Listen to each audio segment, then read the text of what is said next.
Welcome to Martha Runs the World, a podcast about running, fitness, and all things health related. I'm Martha Hughes, your host, and each week I'll introduce a new episode that is of interest to all runners. Welcome to episode 269 of Martha Runs the World. I thank you so much for joining me. I always appreciate it. How you doing this week? I'm doing excellent. I started running last week, and I got a couple really great runs in this past weekend. Oh, so fun. I'm doing this recording late, as usual. I don't know, my schedule is crazy. I don't seem to be able to get my recordings done early, so it is what it is. But I really had a lot of fun running this weekend. I'm going to get another run in tomorrow before I go back to work. I have a very weird work schedule. I work in urgent care and I work long hours a couple days a week. And one week I work very long hours through the weekend, which enables me every other weekend to have 4 days off.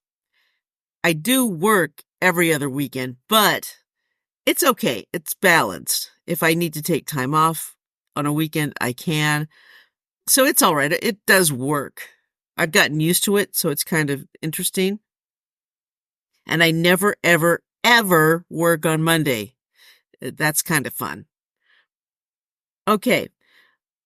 Today, it's all about the Barkley Marathons. Barkley is going to be happening anytime in the near future. We're never sure when it's going to start. It's whenever Laz decides it's going to start. So it's not like a regular race. It's nothing like a regular race. There is no race like Barkley. And I'm going to talk about it today. I'm sure you've heard of Barkley. Perhaps your fanatic ultra friends talk about Barkley as if it's a crazy secretive race that no one knows much about. And it is in many ways. Not only is it one of the hardest races in the world, it is one of the hardest races to enter. Gary Lazarus Lake Cantrell, and I'll call him Laz from now on in the episode, he started the race to show that not everyone running a race would win. In fact, very few runners who try to run this race would ever finish it. The race started after Laz was inspired by the prison break of James Earl Ray, the man who assassinated Martin Luther King, and now he broke out of Brushy Mountain State Penitentiary in the town of Petros in Morgan County, Tennessee. It was the biggest news to hit the small mountain community. The manhunt took over 2 days over some of the most rugged terrain in the country before being caught. In that whole time, Ray only traveled 8 miles. Now, Laz was inspired not from Ray's crime or the fact that Ray only made it 8 miles from the prison. He was inspired by the fact that this country was so rugged and nasty. From that desperate act, Laz thought he could make a race out of it. Only Laz could think that. Why it's named Barkley is still a mystery. He named it for his neighbor Barry Barkley, but no one, even Barry, knows why. In fact, if you watch the documentary, Barkley, the Race That Eats His Young, they ask Barry that question, and he hasn't a clue. He doesn't know. The first official race was run in 1986. The course is a loop of about 20 miles, give or take a mile or so. No one is really sure, although the entries think it's more close to a marathon distance. A runner must complete the loop 5 times in the time allotted for each loop to go on with the race. The race has grown in popularity over the past few years. The race caps participants to around 40 people, men and women, each year. That's not a whole lot of people running, so it's very exclusive. The experience of the runners covers all abilities, from the most elite to those Cantrell says have no business being there. This is especially true for whoever receives bib number 1. That is known as the human sacrifice, aka the one person who has the least chance of finishing, and they pick out who that is before the race starts. For many years, the official participant list of the Barkley Marathons was kept hush-hush until the race began. But with the growing interest in the endurance event and social media, you know, how it is, many dedicated runners announce that they're selected before the race starts on their own platforms. The race is popular, but the application process is not your typical race sign-up. The information that exists says that mailing in an application, which is subject to changing each year, and a non-refundable registration fee of $1.60 is all that it takes to enter. However, when and how is a well-kept secret. There is no official race website. One way to possibly get your entry in is to do the Fall Classic. I'll talk more about that in a bit. If you are accepted into the race, you receive a letter of condolences from Cantrell. Racers are also expected to pay another fee, which often takes the form of an article of clothing, such as a white button-up shirt or socks. Cantrell picks the items to bring to the race each year. He says that he chooses what they should bring by what he needs most at home. The course is not well known outside of those who have attempted a loop of the fabled race, but for your main reference, you should know it takes place in the Cumberland Mountains within Frozen Head State Park, which is in Wartburg, Tennessee. He also switches it up every year, so it's not the same from one year to another. Some say he makes it harder every year. It winds through the park's more than 24,000 acres by and under the infamous closed Brushy Mountain State Penitentiary, and up and over wicked terrain and switchbacks. The elevation is one of the most notable challenges of the race. The total elevation gain is 60,000 feet. If you complete all 5 loops, it's the equivalent of climbing Mount Everest twice. Being in the woods and often off blazed trails, runners are subjected to the thorns, briars, and other unpleasant plants to run through. Runners often return from the loop battered and cut up. If you watch one of the noted documentaries that I'll talk about in a little bit, you'll see that it usually doesn't help to wear shorts, as your legs will get torn up on the course. The race historically takes place around the first weekend in April, though it has run in March before as a way to throw off spectators. Only racers are allowed on the course. Spectators are kept to only 2 spots, while crews must wait at the campground near the infamous Yellow Gate in Frozen Head State Park as they await runners returning. In the race's history, the event has only been canceled twice. The first time came in 2000 when an issue kept Frozen Head State Park from honoring the event permits. The second time came in 2020 when the coronavirus pandemic forced park officials to cancel the race. A safe version of Barkley Marathons was held in 2021 with COVID-19 protocols in place. For the 4th event in a row, the 2022 Barkley race had no finishers. However, 5 runners completed a fun run. The fun run distance is 3 laps in 40 hours. To finish the fun run is highly prized, and it isn't any fun. For the first time since 2017, there was a finisher in Barkley. In fact, there were 3 finishers in 2023. The runners beat the race. Aurélien Sanchez of France, John Kelly of the U.S., and Karel Saab of Belgium became the first trio to complete all 5 loops since 2012. It is Kelly's second Barkley finish in 6 attempts. Jasmine Paris became the second woman to start a 4th loop. Sue Johnston started a 4th loop in 2001, so they're getting closer.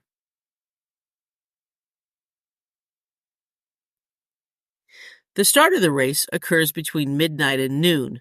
However, racers are never told when the race will officially start. The only indication they receive by start time is when Laz blows a conch shell, which could come in the middle of the night to signify that the race will start exactly 1 hour from that time. Once the hour is up, runners line up at the yellow gate, the infamous yellow gate, at a campground within Frozen Head State Park. When Laz lights a cigarette, that starts the race along with the clock. Participants then have 60 hours to complete the race. That's a hard cutoff, as learned by Gary Robbins, who appeared to be 6 seconds off the cutoff time in 2017. It was later deemed that Robbins came in from the wrong direction, and I'll talk about his film Where Dreams Go to Die shortly. To complete the race, you must complete 5 loops of the course. The first 2 are often done in the same direction, like clockwise. The second 2 are run in the opposite direction, and it can be one or the other on the final loop. It's the runner's choice. Actually, the first one in gets to make that choice, and then everybody else has to do the opposite direction. It's like one this direction, the second this direction, and so on. Each loop must be done in 12 hours to even attempt the full course, unless you're attempting the fun run. That's 3 loops with a time limit of 13 hours, 20 minutes for each loop, or 40 hours total. It's a little confusing, and imagine being out there with no sleep, and you're tired, and maybe the weather's horrible, and you're hungry, and maybe you're thirsty, and yeah, have to deal with all that time. Laz is definitely a sadist. Runners must touch the infamous yellow gate as they leave for each loop. When they complete a loop, they must touch the gate again to officially finish. Once touched, they can go to their crew and recover. The faster you finish the loop, the more time you theoretically have to recover before. Example, if you finish a loop 1 in 10 hours, you have 2 hours until you have to start your second loop, if eyeing for a chance at the full course. When the racer is ready to go back out, they receive a new bib and touch the gate to start again. The bib is very important in this race. It doesn't track the runner or splits. Rather, each loop requires runners to make it to various points in the park. At those checkpoints are books that Cantrell has placed there. Your bib number is the page number you need to rip out of the book. Typically, 9 to 11 books are placed in the woods, and if you are missing a page, then you didn't officially complete the loop. There is one map at the start line for runners to copy, and no GPS technology or course markings are available for runners. And the books are hilarious too, matching Laz's sense of humor, and many titles of the books are about suffering or dying or failing in the titles. Books with titles like In Cold Blood, I'll Be Gone in the Dark, If I Survive, that kind of stuff. It's very funny. He has a wicked sense of humor. Most runners struggle to complete one loop. If you drop out, you surrender yourself at the yellow gate, and taps is played on a bugle to symbolize you tapping out of the race. It shouldn't be hard to believe that there haven't been that many finishers over the decades since the race has been around. The fun run wasn't even completed until 1988 by Frozen Ed Furtaugh, when it was a 55-mile race.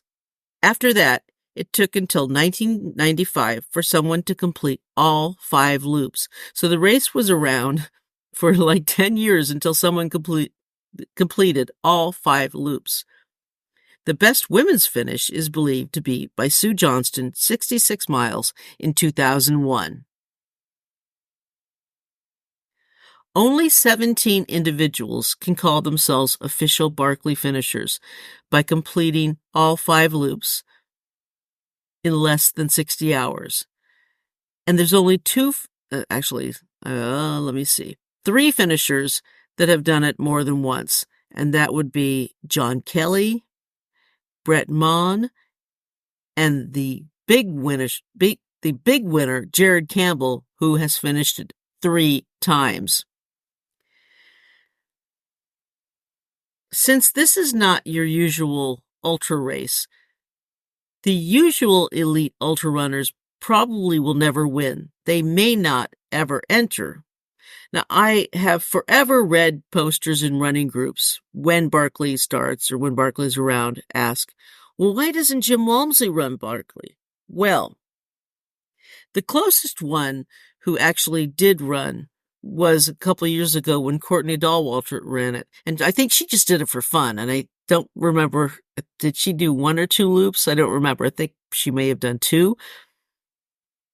But it was just for fun. And I know she's an adventurer. She'll try anything.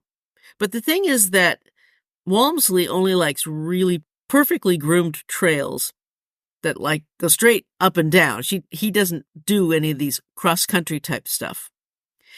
There's no trail at all at Barkley. They don't follow a trail. It's cross-country through brush, through nasty, nasty briars. And if you don't know what briars are, people in the South know what briars are, but if you're outside of the South, there are these bushes that have thorns on them, and they're nasty and awful. Think blackberry bushes. That's exactly like what they are. So think of going through blackberry bushes. Think of that. It's really nasty. And the best candidate to do Barkley may not even be an ultra runner. It may be someone who enjoys trail running, true, but they also have to be really good at orienteering. They have to be good at going through cross country and going without trails. They have to be an adventurer. So they may not be the big name ultra runner that you know of, who does all the other stuff. They're a different animal than most other races. So that's why you're not really seeing big names who win other races win Barkley. It's not your typical ultra race. It's a different type of race. Someone who does orienteering may think about doing this race.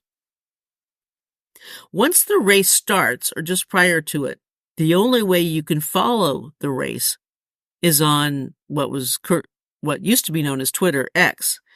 Keith Dunn is the only journalist on location. Now, it's really cool to follow him for the best coverage around. In keeping up with its secretive approach, Barkley Marathons has no official social media channels. Keith Dunn's X address is @Keith Dunn, and that's DUNN. @rat_jaw is also worth following. And those are the 2 accounts on X that you should check out if you want to find out when Barkley starts. This is purposely done. It's the complete opposite of UTMB, and it aims to stay that way. I think that's admirable. It's about the race, not about making the race directors and the sponsors rich. Laz only cares about making a tough race where participants can have fun and suffering in the mountains. It's not about exorbitantly priced corporate races screwing over local race companies. Yeah, I said it. That's exactly it. That is my opinion about UTMB. There are a few really good documentaries about Barkley. There are 5 really, really good Barkley documentaries. There's some in other languages, but since I don't speak those other languages, I can't tell you how good they are. If you haven't seen the original, start with that. And the original is Barkley, The Race That Eats Its Young. That's the one to start with. And I believe it's on YouTube. I think it's on Amazon Prime, but you can find it. I think you can find it for free. The second one is the one with Gary Robbins, Where Dreams Go to Die. The next one is Out There, and I believe that is the newest one. I think that was done in 2022, 23, no, 22 probably. The year that Barkley won is another one. And I think that is the one that has Jamil Khoury in it, and Barkley 100. There is a new one coming out that's supposed to be out actually when this episode releases, called Number 17. And I'm really looking forward to seeing that. And I'll either talk about it on the show itself or write a blog about it. I do have a blog that comes out, and I'll talk about that in just a bit. Laz should announce the start of 2024 Barkley anytime, so be on the lookout. Keith Dunn's X account is also a great place to start, too, if you want to start the lookout for the Barkley. It's going to be from now up through April, so we're not sure when that's going to start. So let's see, will Barkley win this year, or will there be a race winner? Sometimes the race wins, mostly, and sometimes runners win, so it's kind of interesting that way. I find it fascinating to follow. I'm not a fanatical Barkley follower. Now, Laz has another race that takes place in the fall. It's called the Barkley Fall Classic. It started in 2014 with the idea that those interested in the Barkley Marathons might need to get a sample of what Frozen Head State Park is all about before they even consider applying for the big race. And it's a 50K, its first run, and he added in a marathon option just in case that the runners might be running out of time. They can take the easy way out, quote unquote, by completing the shorter distance. Now, there's nothing easy about this race. It is on a trail, so it makes it easier than the Barkley Marathons because they're not on a trail at all. This is on a trail. It's a nasty race. It's very, very nasty. The course changes every year, and each course change includes an addition to the course, never a subtraction. So it gets a little bigger every year. And so it's probably not 31.2 miles anymore. The race applicants he gets applicants from around the world. And there are 400 runners, not 40, so it's a pretty big race. It's really, really big. And it's a lottery draw, and he gets a lot of people into it. Many people probably have no business running it. They probably think that, oh, this is going to be great because it's only a 50K, or they want to meet Laz, or they want to be in that area because they've seen the documentaries, but they really aren't prepared for how tough it is. And I've seen people who did it once and they didn't make it past 10 minutes and they go back again and they're not prepared again. It's if you want to try it, you have to train for it, and you have to train for that type of race. I'm sorry, but if you're not ready for that type of race, don't do that type of race. Sure, do it once, but if you still aren't training in the proper way for that type of race, why would you do it again? Give up your spot and let someone who actually is trained for that type of race do it. I don't understand that. I think there's a selfishness in that, or maybe a fantasy, or you're not accepting reality. That's just me. I know, not the proper thing to say, but it's true. And there are tales of people who do well, or people who don't do well, and people don't understand how tough it is out there. It's a tough race. It's not, of course, not anywhere near as tough as the true Barkley Marathons, but it's not an easy race. So if you have desires to see what Frozen Head State Park is all about, or if you have any desires to see what this whole thing is about, try the Barkley Fall Classic. Try the 50K and see if you can actually get through it. And that will give you a taste. If you can get through it, maybe, just maybe, you're cut out for the big guy or the big race.